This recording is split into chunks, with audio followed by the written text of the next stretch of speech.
자, 오늘 아브라함 인물 강의 14번째 시간입니다. 소제목은 할례와 그리고 베리칩의 싱크로율입니다. 어, 여러분 참 이 할례와 그리고 베리칩이 많이 닮았습니다. 어떤 부분에서 어떻게 닮았는지 말씀을 통해서 확인해 보겠습니다. 창세기 17장 9절부터 13절까지네요. 우리 같이 읽겠습니다. 하나님께서 또 아브라함에게 이르시되 그런즉 너는 내 언약을 지킬지니 곧 너와 내 뒤를 이을 내 씨가 그들의 대대로 그리할지니라. 너희 가운데 사내 아이는 다 할례를 받을지니 이것은 나와 너희와 내 뒤를 이을 내 씨 사이의 언약 곧 너희가 지킬래 언약이니라. 너희는 너희 포피의 살을 베어내라. 표필 겁니다. 그쵸? 표피의 살을 베어내라. 그것이 나와 너희 사이에 맺는 언약의 증표가 되리라. 내 집에서 태어난 자든지 내 돈으로 산 자든지 반드시 할례를 받아야 하리니 그리하여야 내 언약이 너희 육체에 있어 영존하는 언약이 되리라. 표피의 살을 베어내지 아니하여 할례를 받지 않은 사내 아이 곧 그 혼은 자기 백성에게서 끊어지리니 그는 내 언약을 범하였느니라. 자, 오늘 제가 여러분들에게 할례와 그리고 이 베리칩의 연관성에 대해서 설명을 드린다고 말씀드렸죠. 우선 여러분 이 할례를 한번 확인 좀 해보겠습니다. 할례를요.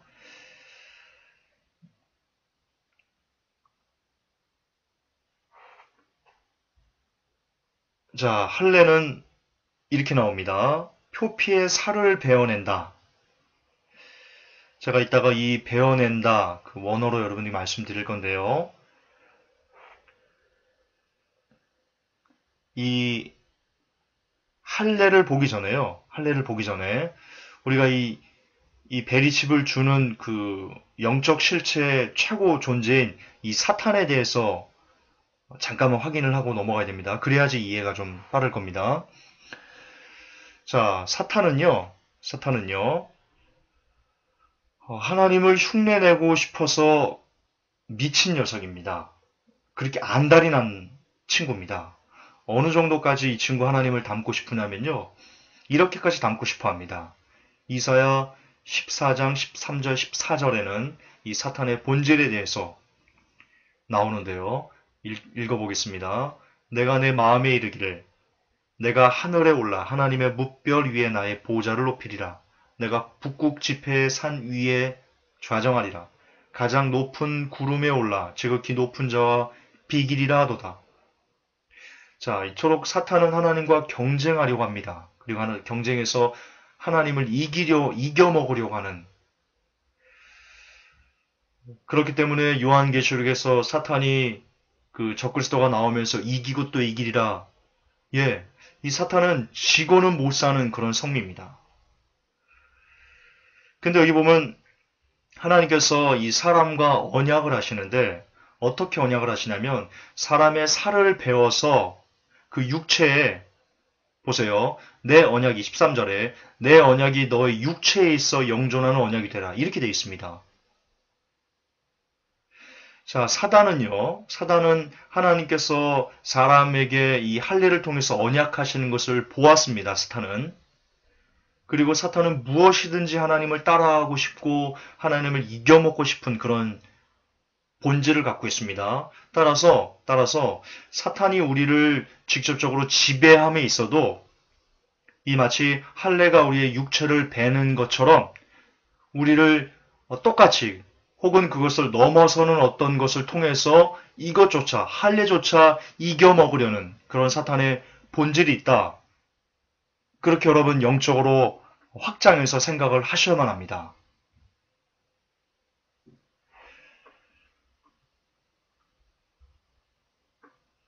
그럼 할례를 잠깐 또 보겠습니다. 자, 이렇게 나옵니다. 너희는 너희 표피의 살을 베어내라. 그것이 나와 너희 사이에 맺는 언약의 증표가 되리라. 여기서 베다가 히브리어로 이라고 발음합니다. 뜻은 잘라내다라는 의미입니다. 잘라내다.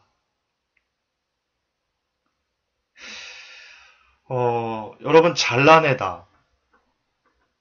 잘라내면 여러분 피가 나옵니다. 피가 나옵니다. 성경에 피 흘림이 없은즉 사함이 없다라고 되어 있거든요. 따라서 이 할례는 어떤 의미가 있냐면요. 이제 우리의 더러운 어떤 그 예수 그리스도의 보혈로 우리가 덮여진다. 저는 개인적으로 그런 의미가 있다라고 생각을 하는데요. 어쨌든 이것은 언약에 관계된 겁니다. 이 할례는. 근데 언약을 지금 하나님께서는 우리의 이 살을 베어냄으로써 우리와 언약의 증포를 우리 육체 안에 두신다.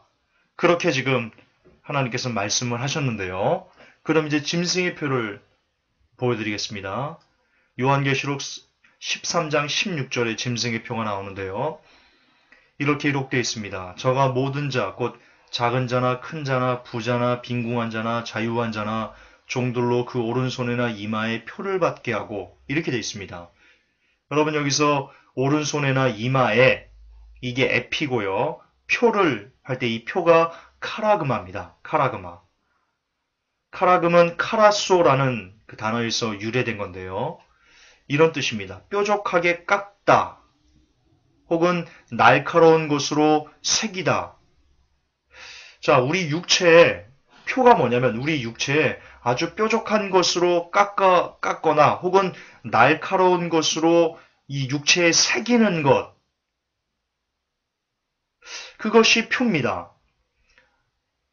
아까 그런데 할례는 뭐라고 돼 있죠? 할례는 우리 육체를 배서 언약의 증표를 삼는 겁니다. 우리 육체 안에 어떤 증표를 하나님께서 심어 놓으시는, 새겨 놓으시는 겁니다. 그리고 짐승의 표 역시 우리 육체에다 새겨 넣는, 지금 똑같습니다. 표가. 할례와 너무나 유사합니다. 우리 육체를 하나님께서 벨 때도 피 흘림이 있고요. 그리고 여러분 이 짐승의 표를 몸 안에 삽입할 때 피가 납니다. 이처럼 피 흘린 것도 비슷하고 그리고 육체에다 새겨 넣는 것도 비슷합니다. 지금 현재 우리 육체에 새겨서 넣는 것은 베리칩이 거의 유일무이합니다. 그리고 보면요. 이렇게 되어 있습니다. 저가 모든 자, 곧 작은 자나 큰 자나 부자나 빈궁한 자나 자유한 자나 종들로 그 오른손이나 이마에 표를 받게 하고요. 그리고는 매매를 못하게 한다. 이렇게 되어 있는데요. 이렇게 되어 있는데요. 거기까지 뭐 나가지 맙시다. 어쨌든 이 두 가지를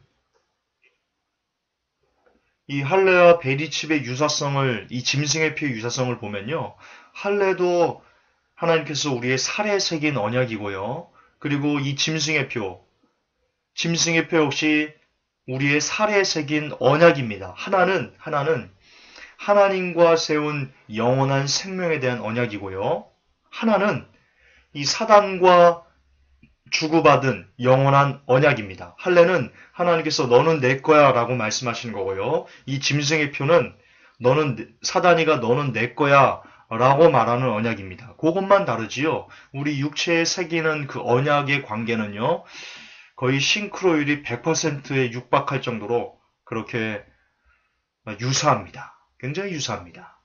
그리고 이 살에 새기는 요한계시록에서 보면 살에 새기는 언약은 지금 현재 베리칩이 유일무이하다. 따라서 베리칩을 함부로 이렇게 쉽게 짐승의 표가 아니야. 그러니까 받아도 돼. 라고 말해서는 아니 된다. 제가 이 베리칩에 대해서 설교하면서 여러분들에게 너무나 많이 강조했던 동일한 강조점을 한 번 더 되풀이해서 강조해 드리고요. 다음 챕터로 넘어가겠습니다. 동일한 강조점은 이겁니다. 베리칩이 짐승의 표가 아니라는 확실한 증거가 나오기 전까지는 섣불리 베리칩이 짐승의 표가 아니다, 받아도 된다 라고 이렇게 단정해서는 안 된다는 겁니다. 왜냐면 이 짐승의 표를 받고 안 받고에 따라서 사람이 영원한 불못에 던져지는가 아닌가를 결정짓는다라고 요한계시록은 기록하고 있기 때문입니다. 따라서 어쨌든 지금 현재 베리칩이 짐승의 표일 가능성이 대단히 높은 것이 사실임에도 불구하고 사실이지 않습니까? 너무나 많은 한 번만 더 보여드릴게요. 카라그마가 뾰족한 것으로 이 카라그마가 바로 표인데 표란 뭐냐? 날카로운 것으로 우리의 육체에 새기는 것이 바로 표다, 카라그마다라고 돼 있죠. 그런데 지금 이 카라그마처럼 해가지고 우리 날카로운 것으로 이 몸 안에 새기는 오른손이나 이마 안에 새기는 그것이 뭡니까? 얘 지금 베리칩을 그걸로 하고 있습니다. 따라서 어쨌든 성경과 성경에서 말하는 표와 베리칩의 싱크로율은 거의 99.9%에 육박하고 있습니다. 그 외에도 여러 가지 제가 이 베리칩에 대해 설교를 많이 했으니까 특별히 리바이벌할 필요는 없을 것 같은데요. 제가 베리칩에 대해서 설교했던 것들을 여러분들이 들어보시면 김전사가 무슨 얘기를 하는구나 라고 이해하실 수 있을 텐데요. 어쨌든 우리 회복교회 성도들은 그동안 이 베리칩 관련된 설교를 들어오신 회복교회 성도분들은 이 베리칩과 요한계시록에서 나오는 이 표의 싱크로율이 거의 여러 가지 이유에 의해서 거의 싱크로율이 100%다. 100%에 가깝다라는 것은 이미 익히 여러분들 지식적으로 알고 계시라 믿습니다. 따라서 현재 짐승의 표가 베리칩일 확률이 대단히 높은 것이 사실입니다. 이것은 누구도 부인할 수 없습니다. 어떤 사람도 부인하기 힘듭니다. 그 정도로 증거들이 너무나 많습니다. 그렇다면 그럼에도 불구하고 여러분들이 베리칩이 짐승의 표인지 아닌지 잘 모르시겠다면 제가 말씀드리지 않습니까? 그렇다면 이 베리칩이 짐승의 표가 아니라면 만약 반드시 아니라는 증거가 나올 겁니다. 확연한 증거가 나타날 겁니다. 과거 바코드를 짐승의 표라고 얘기했다가 아닌 것으로 이렇게 밝혀진 적이 한 번 있었죠. 그것처럼 베리칩이 짐승의 표가 아니라면 조금만 시간을 두면 반드시 베리칩이 짐승의 표가 아니란 어떤 그 물증이 정확한 확정된 어떤 것들이 나올 겁니다. 그러나 아직 그 물증과 증거가 나오지 않고 여전히 베리칩이 짐승의 표일 확률은 날이 갈수록 더욱더 높아만 져가고 있습니다. 그렇다면 적어도 성경을 그리고 요한계시록을 성도들에게 설교하는 목회자들이라면 이 짐승의 표를 받고 안 받고는 대단히 중요한 어떤 한 사람의 영혼을 영원한 지옥불에서 살게 하는가 아니면 하나님 나라를 살게 하는가를 결정지을 수 있는 그런 중요한 잣대이기 때문에 이 베리칩이 짐승의 표가 아니라는 확고한 어떤 물증이 나오기 전까지는 적어도 목회자라면 이 베리칩이 짐승의 표가 아니야. 그러니까 받아도 돼. 라고 단정적으로 말해서 성도들이 베리칩을 받도록 유도해서는 아니 된다는 것입니다. 목회자의 양심을 걸고 말입니다. 제가 베리칩 설교하면서 누차 강조해 드렸던 바입니다. 한 번만 더 강조를 했습니다.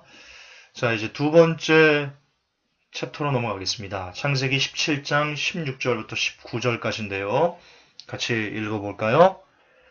내가 그녀에게 복을 주어 그녀로부터 내게 아들을 주리라.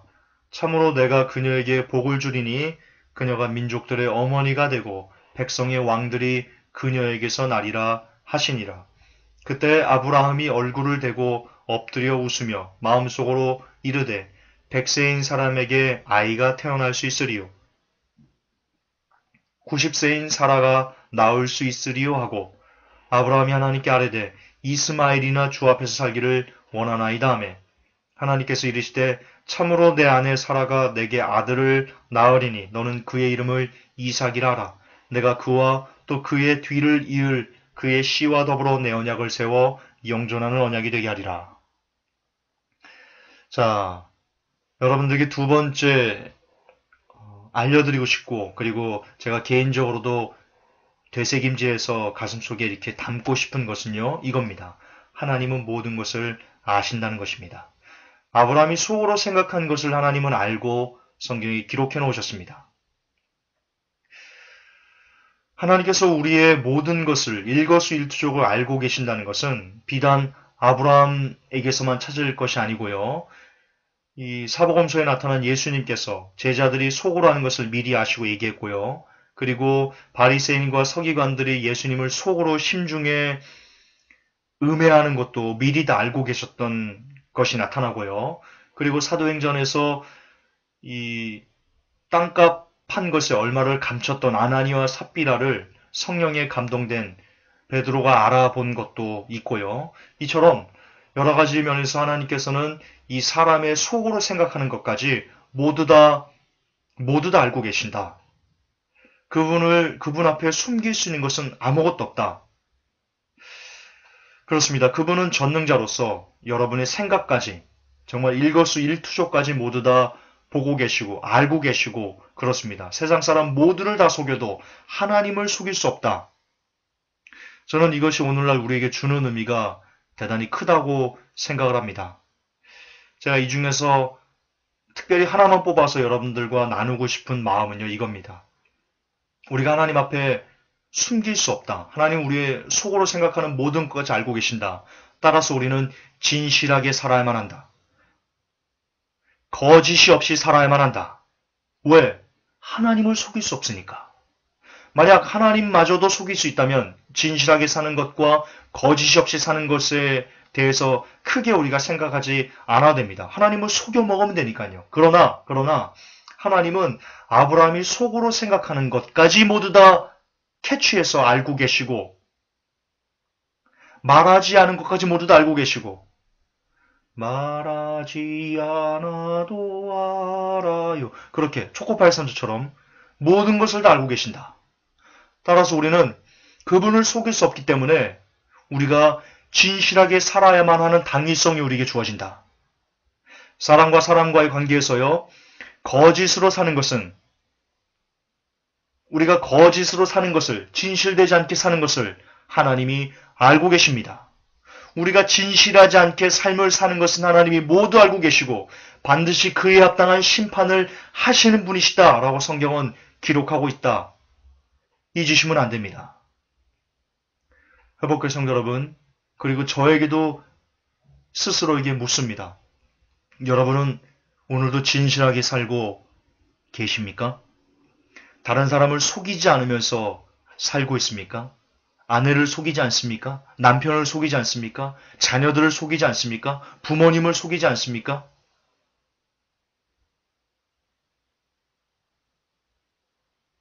제가 지금 말하는 이 속인다는 것은요, 나쁜 의미로 거짓을 말하는 겁니다. 나쁜 의미로.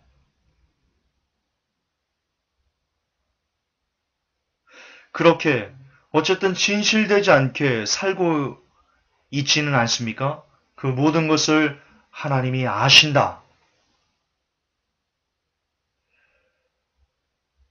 그렇다면 우리가 따라서 우리가 진실되게 살지 못하는 부분이 있다면 우리는 회개해야 된다.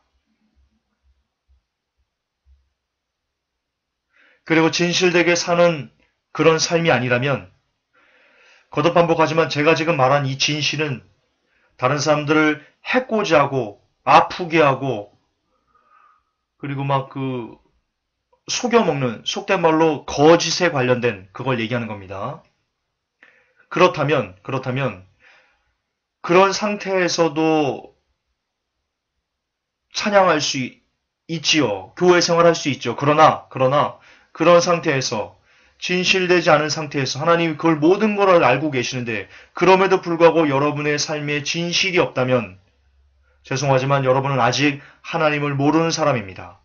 그분을 믿지 않고 사는 그저 왔다리 갔다리 하는 교인일 뿐입니다. 절대 여러분은 성도일 수 없다.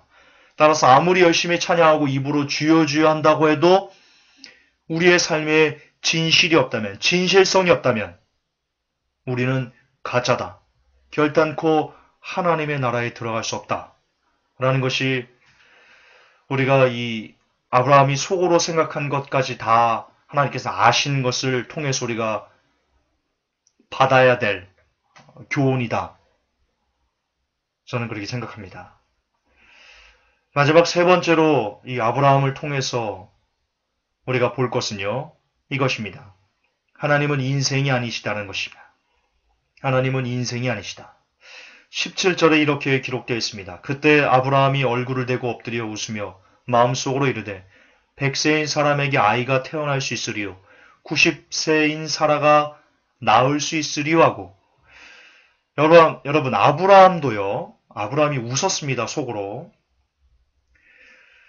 아브라함 역시 지극히 인간적인 그 마음을 갖고 있었던 것이고요.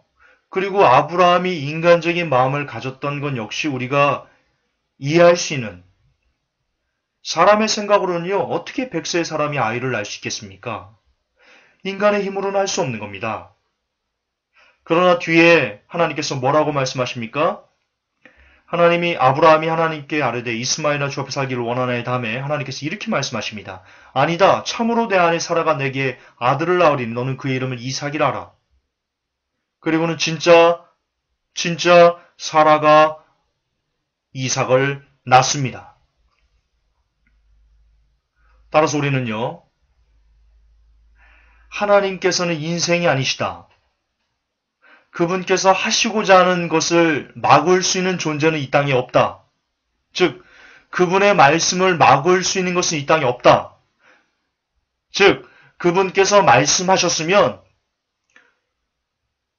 무슨 일이 있든지 그것은 모두 다 이 땅에 성취된다. 왜?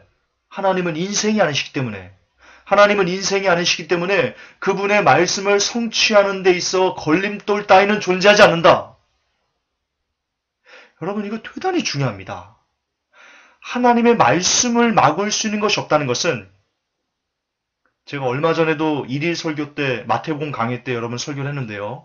그분의 말씀을 막을 수 있는 것이 이 땅에 없다는 것은 하나님께서 성경 66권에 써놓으신 그 모든 말씀들이 전부 다 이 땅에, 그리고 우리들 각자에게 그대로 성취된다는 겁니다. 심지어 우리가 싫건, 우리가 좋건, 우리가 비웃건, 우리가 어떻게 그런 게 되겠어라고 그렇게 손가락질하건 관계없이 하나님의 말씀의 성취를 막을 수 있는 것은 이 땅에 존재하지 않기 때문에 반드시 그분께서 말씀하시면 반드시 성취된다.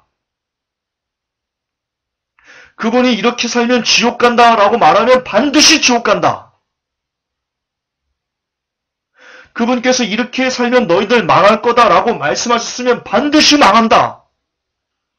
반대로요, 너희들이 이렇게 믿음을 갖고 이렇게 살면, 로마서에 있는 것처럼요, 믿음을 갖고 예수 안에서 너희들이 끝까지 죄와 싸우되 피를 흘리기까지 싸워서 그런 삶을 살아가면 절대로 그리스도의 사랑에서 끊어지지 않는 것처럼 반드시 지켜준다. 그 말씀 역시 우리에게 그대로 성취된다는 것입니다. 다시 말해서 축복과 저주의 말씀을 하나님께서 두셨습니다. 너희들 이렇게 하면 반드시 멸망할 거야. 너희들 이렇게 하면 반드시 복을 받아서 내 나라에 들어올 거야. 라고 성경에 명명백백하게 누구도 이것을 왈가불가할 수 없게 하나님께서 이렇게 선포해 놓으셨습니다. 그 선포를 우리가 그대로 한쪽을 따라서 할 수 있습니다. 중간 회색지대는 없습니다. 우리가 그 선포된 말씀을 지켜서 하나님의 나라에 들어올 것이다. 열매 맺는 삶을 살아라. 두렵고 떨리면 너희 구원을 이뤄라. 피를까지 죄와 싸우다. 그렇게 살면 너희들 반드시 천국이다. 라고 말씀하셨으면 우리가 그렇게 따라서 살기만 하면 반드시 우리는 천국 갑니다. 그러나 정반대로 이렇게 살면 열매 없으면 너 죽고 회개합당한 이렇게 살면 너는 반드시 멸망할 거야. 라고 말하면 목사 아니고 목사 할아버지가 이 땅에 산다 할지라도 그 말씀에 기록된 대로 살지 않으면 그는 반드시 성경에 기록된 저주를 그대로 다 받아서 영원한 지옥불에 들어갈 것이라는 겁니다. 이게 하나님이 인생이 아니시라는 그 말씀의 핵심이다라고 저는 여러분들에게 말씀드리고 싶습니다. 인간은 애누리가 있습니다. 인간끼리 어떤 애누리가 있습니다. 하지만 하나님께서는요, 말씀을 두고 애누리를 두지 않는다. 여러분, 이건 굉장히 무섭기도 하고요, 또 굉장히 복되기도 한 겁니다. 뭐냐? 하나님께서 분명히 하나님의 얼굴을 구하면서 하나님만을 찾아가려는 사람에게 바위가 되어주시고 산성이 되어주시고 요새가 되어주신다고 약속하고 계시기 때문입니다. 여러분의 인생이 지금 힘이 드십니까? 고통이 있습니까? 괴로움이 있습니까? 어떤 외부의 압력에 의해서 어떤 마음에 불타는 어떤 괴로움들이 있습니까? 그러나 다윗이 여러 가지 많은 환난 가운데서도 그가 여호와는 나의 힘이시오, 나의 목자시오, 나의 생명의 구원이시오, 나의 방패시오, 환난 날에 만난 큰 도움이시오라고 고백하며 하나님의 얼굴만 구했을 때 하나님께서 다윗에게 진짜 방패가 되어주시고 요새가 되어주시고 힘이 되어주신 것처럼 우리도 똑같이 어떤 위급한 상황에 처해 있을지라도 하나님은 나의 방패십니다. 하나님은 나의 요새십니다. 환난 날에 만난 큰 도움이십니다라고 말하면서 다른 것을 구하지 않고 오직 하나님의 얼굴과 하나님으로만 힘과 하나님으로만 어떤 능력을 구하려고 그렇게 하나님만을 붙드는 사람들은 그에게 말씀하신 대로 요새가 되어주시고 방패가 되어주신다는 것입니다. 저는 지금 여러분들에게 번영신학을 얘기하는 게 아닙니다. 그러나 반대로 하나님을 의지하지 않으면, 하나님을 의지 않고 돈을 의지한다거나 사람을 의지한다거나 여러분의 힘을 의지한다거나 여러분의 젊음을 의지한다거나 뭘 믿어 내 주먹을 믿지라고 말한다거나 그런다면 반드시 여러분들은 하나님으로부터 도움을 얻지 못할 것이라는 겁니다. 하나님은 인생이 아니시기 때문에 그분의 말씀을 막을 수 있는 것은 없습니다. 그분의 말씀은 다 성취됩니다.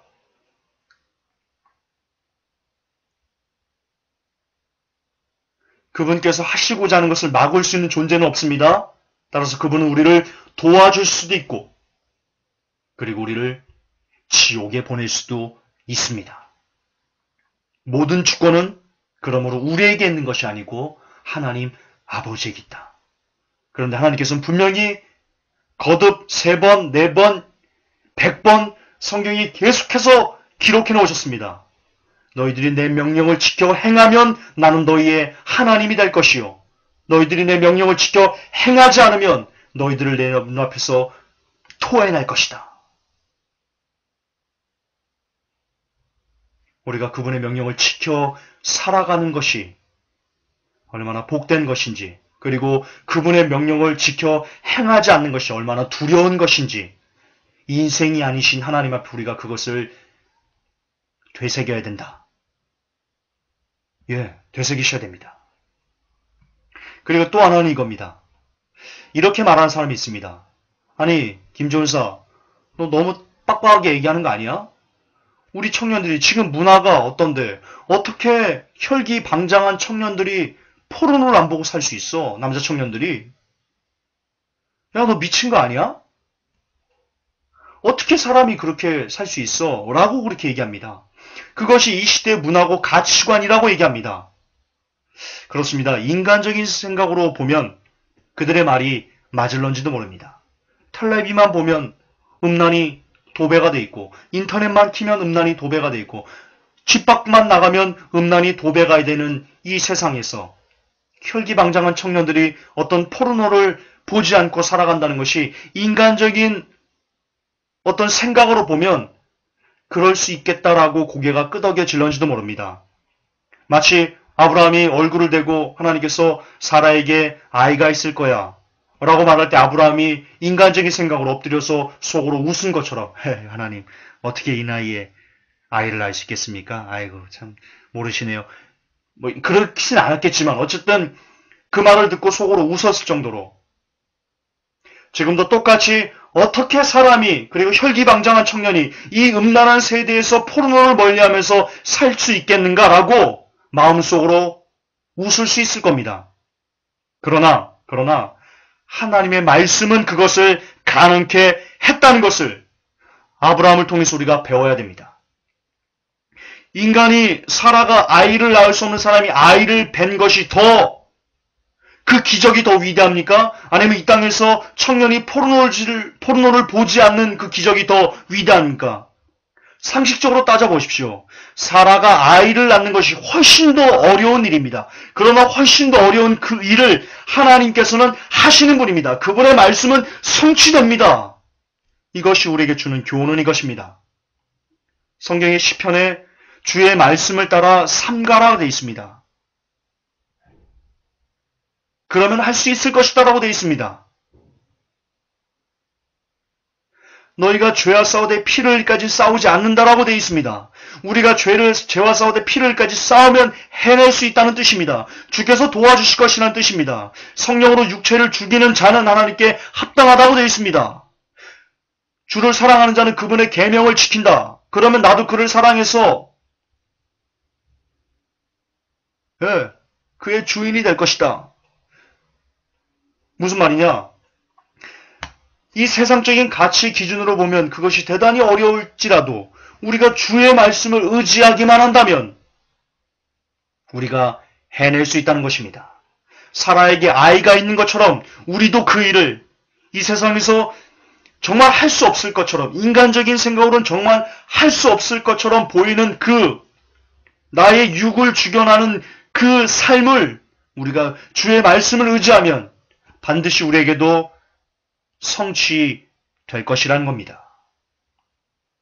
지금 하나님의 말씀과 인간적인 현실 사이에서는 대단히 큰 충돌이 날마다 일어나고 있습니다. 이런 충돌 속에서 사라가 아이를 가졌다는 이 하나님의 능력 앞에 그분의 말씀이